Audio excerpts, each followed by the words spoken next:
Good morning. My name is Umesa Mayarenzi. I'm the CEO of S-Class Realty Consult. Please share our video with your friends and family, subscribe to our YouTube channel, and like and comment and ask questions where you need clarifications.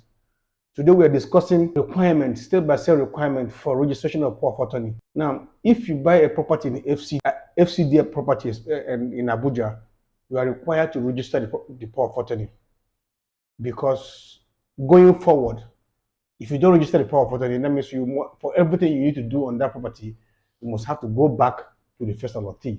So what are the requirements? What are the step-by-step requirements, detailed requirements that you need to register this power of attorney? Number one, you must first of all conduct a legal search on the property that you want to register the power of attorney and make sure that the original document you're holding is authenticated by FCD. That is one.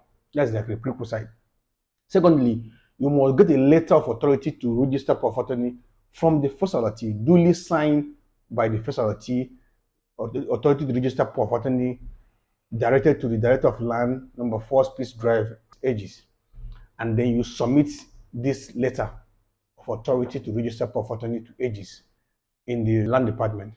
When the letter has gone to the Director of Land and it is approved and it is sent back to the office where you are supposed to register the property, that the power of attorney office, you will be called.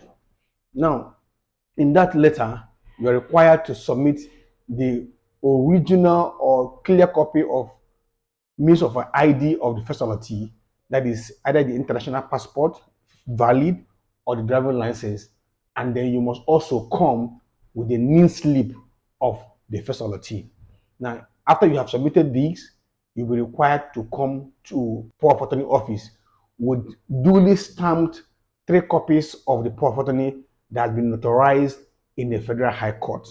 Then you're also required to come with your own, you that is registered in the power of attorney, you're supposed to come with means of ID and your NIN, your NIN slip, and also a passport photograph.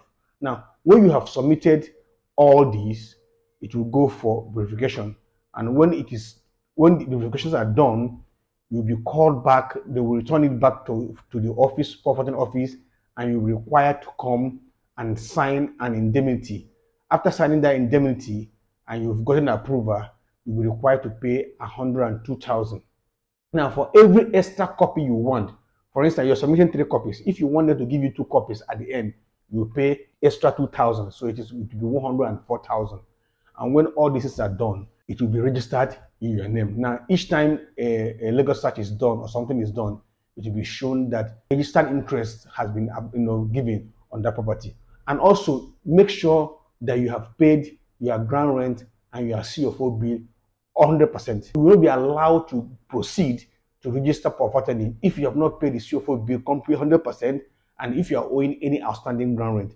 These 2 fees must be paid completely before you even go ahead to submit your power of attorney. If you want to register the power of attorney in the name of a company, for instance, my company is S-Class Realty Consult, and I want to register the power of attorney in the name of the company instead of my name, where I am the director, my wife is the director, and one other or 2 persons are directors. We must submit the Form CO2 and Form CO7 of the company certificate that has the RC number of the company. You must also submit the board resolution, and then you also submit the international passport of both of the directors, so that when it is registered, it will be bearing the company's name instead of bearing individual name. Thank you.